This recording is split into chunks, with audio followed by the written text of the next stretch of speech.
crypto can eat my. I put 20,000 in Bitcoin, and niggas ain't tell me if you put it in, it was at 93,000. Niggas ain't tell me if it dropped down to 88, your money also dropped down. The money you put, that's some whole ass shit. So nigga, I lost all that, I put it in right at 20,000. At 9, nigga, I just thought that's what you supposed. I didn't know it go down. That's some lame ass. No, I took that slow. Oh boy. So unless you've been living under a rock, yeah, the crypto market, oh yeah, it's not looking good. It's not looking good whatsoever. And I was actually having a conversation with my brother about this on the drive home. And I wanted to get big into investing. I still do. But this year, I want to get big into investing, and I've seen Bitcoin drop down to, I think it was like 59,000 at the time, and it's continuing to drop. And I'm like, yeah, I'm gonna wait for it to drop. I'm gonna get back in, which is, still the plan for me personally. I didn't realize how bad the effects were of this crash until I hopped online and started looking at some of these reactions. Man, there are some people, they done lost everything. It's like, damn. This is on track to be the 5th biggest trading loss in history. Bitmine Immersion Technologies is down over $6.6 billion on their Ethereum investment. The largest loss ever recorded was back in 2021 when Archegos blew up. Bill Huang, the guy who was in charge, was eventually sentenced to 10 years in prison. The unrealized losses for Bitmine are already 66% of that. Crypto prices in general have been plummeting, and MicroStrategy, who spent $50 billion on Bitcoin over the last 5 years, is now basically break even. However, if you adjust for inflation, they're down roughly $10 billion.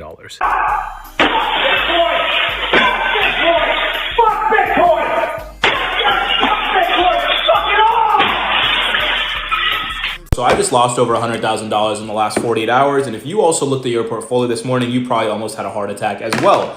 But before you do anything crazy and sell a bunch of stuff and lose a bunch of money, let me give you some hope, right? Because I have been doing this for quite some time. 26 now, officially UNG status, I guess, but I've been investing in the stock market and in crypto since I was 18 years old. And during that time, I've experienced a lot of lows and a lot of highs. And when you're experiencing the lows, absolute shit in all markets, crypto, stocks, precious metals, whatever the case may be, the last thing you want to do is panic sell. If you are investing in things that you believe in long term, like me, like Bitcoin, like ETFs that track the overall market, SPY, VOO, QQQ, all the shit, VSUX that track the US market as well as the global market, I'm confident that that's going to do really well in the long term. So I'm not going to panic sell, even though I'm down on paper. I'm not selling because I'm not going to realize those losses. If anything, I'm going to keep calm, continue business as usual, and double down on what I'm doing, because this is the time to buy. When you see red, everyone is scared. Everyone is fearful. But you can use this as an opportunity, as a buying opportunity, to double down on what you have and make that shit. This is the mentality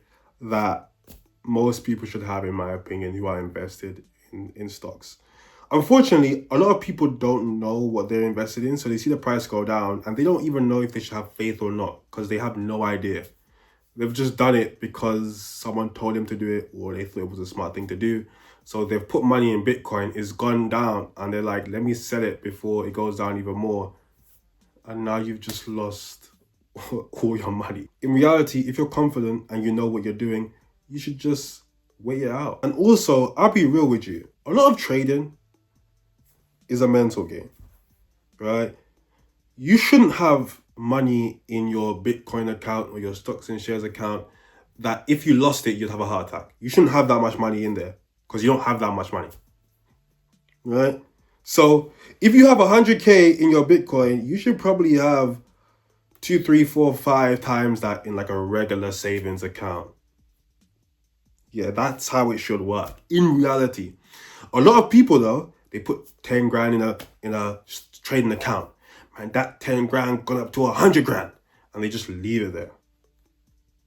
Because they're like, that 100 grand could turn into $1 million. And then they lose the 100 grand. I'm no financial expert. But if you can't afford to lose 100 grand, then you shouldn't have 100 grand in your Bitcoin account. In reality, you should probably take 60, 70 out, leave 30 in. Put that 60 and 70, maybe you invest it in like a more stable stock, Apple, Google. something that we know in 5 years is still going to be here. Or you put it in a regular savings account and you collect interest. Okay, but the amount of people I've seen crashing out because they just had all their monies hold up in the thing and it's just gone. Now they have no... How you got all your money in Bitcoin? You got no money in your bank account. That makes no sense. That makes absolutely no sense.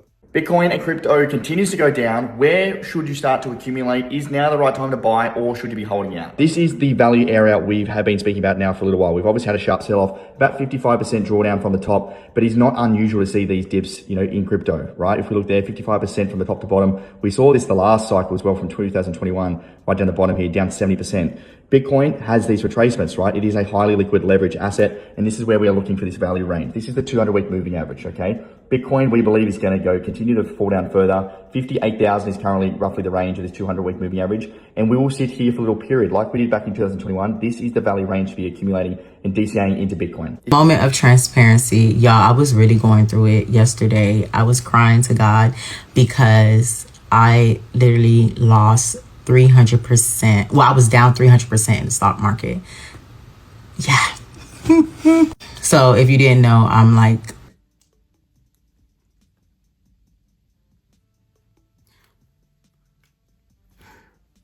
Times like this, again, if you have faith in your stock, I wouldn't even look at it. Because it could just say 300. Oh my God. All the profit you've made, I wouldn't even look at it. A stock girly, but I'm trying to be. I'm learning. I'm a part of Stock Baby, Jade, YM Baby, stock community, which I love. I just like YN Baby? Forget it. Following people that I actually know and I really know their testimony. I know they not capping, because a lot of people be on here capping. They really make money off of people joining their community, not really in the stock market. It's not saying they don't know how to do it, but they didn't really reach like the outcome. Like, you ain't make a million off of stocks.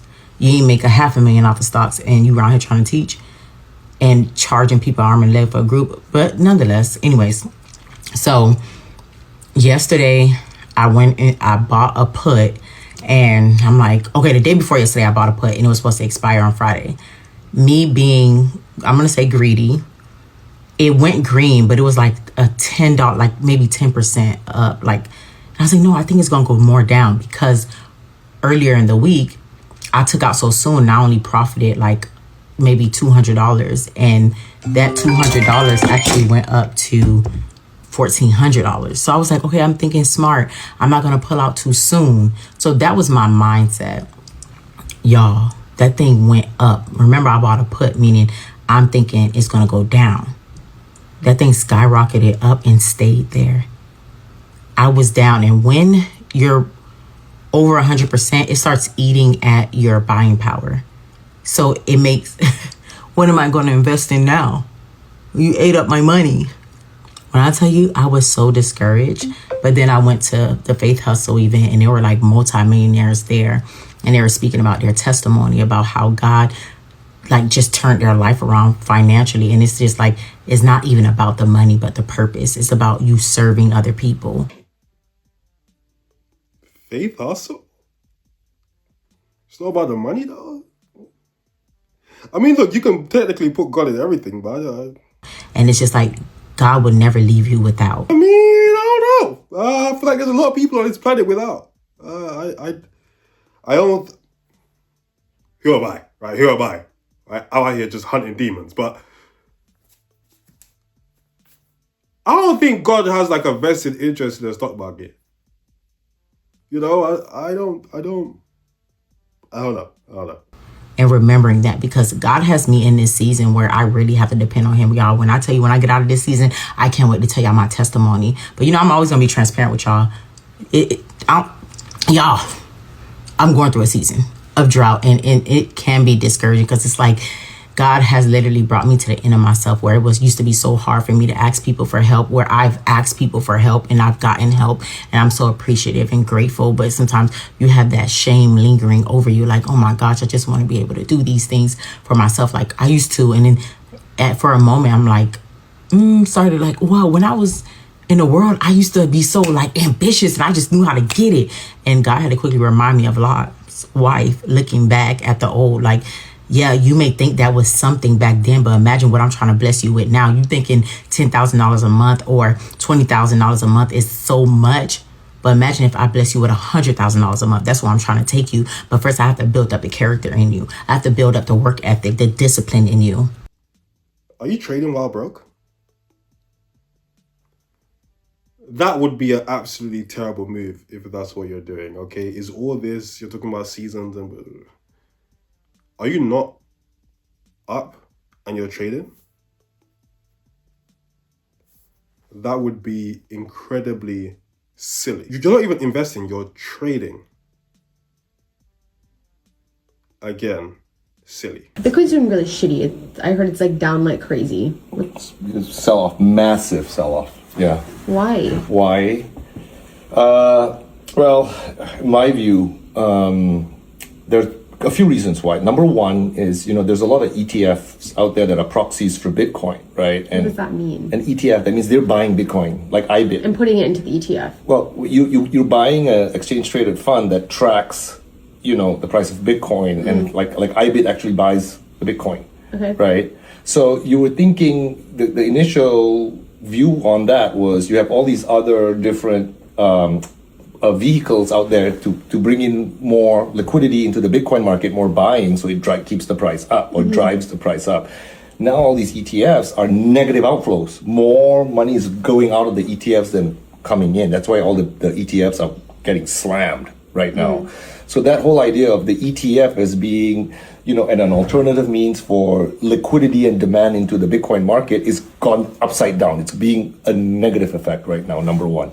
Number two, you got this cascading liquidation effect, right? Cascading liquidation. That means cascading selling. That means like a snowball going down a mountain, right? So, most of the Bitcoin on crypto markets are levered. What does that mean? People borrow money to go buy it, right? And as you know, right, if your LTV is too high, what happens? You can't hold it anymore. Debt. You can only have so much debt against it. So, and it's like you're getting margin calls up the wazoo on Bitcoin holders. So if the price of Bitcoin is here, they borrowed so much. As long as the price of Bitcoin stays at this level, they're okay. If it drops, they get what they call a margin call. They're forced to sell it. Because it's too leveraged now, based on whatever the brokerage firm or the platform's maximum leverage, minimum equity or maximum leverage requirements on this asset class, meaning crypto. Whatever the allowance is. Whatever it is, right? So that triggers a forced sale. And what happens to the price? When you sell, it drops the price. So that drops the price more, and then other margin calls hit. And then drop the price more, and then you see, like a snowball. Downwards. It's a cascading liquidation effect of selling. Selling begets more selling, driving the price down, right? And I think what the biggest concern is the elephant in the room is MicroStrategy.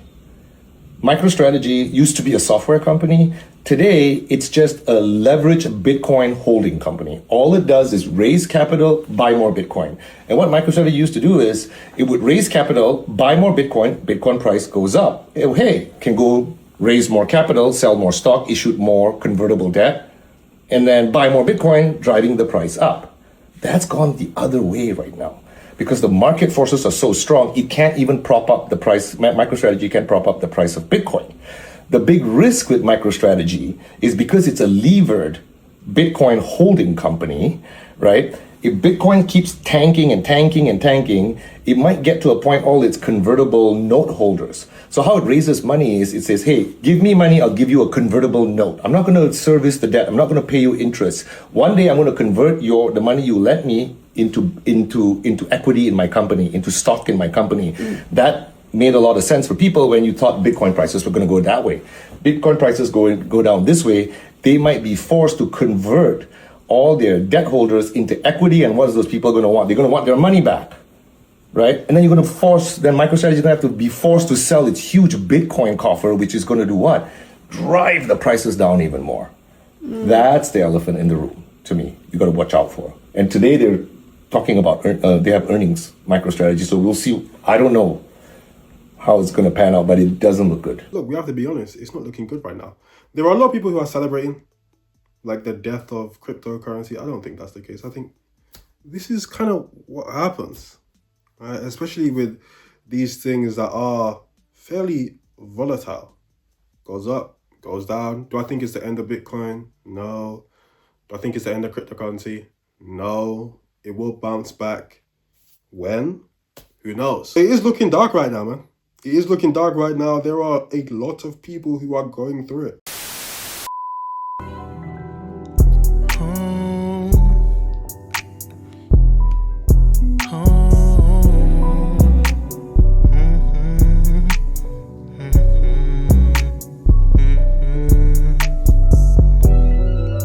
This liquor got me in my zone.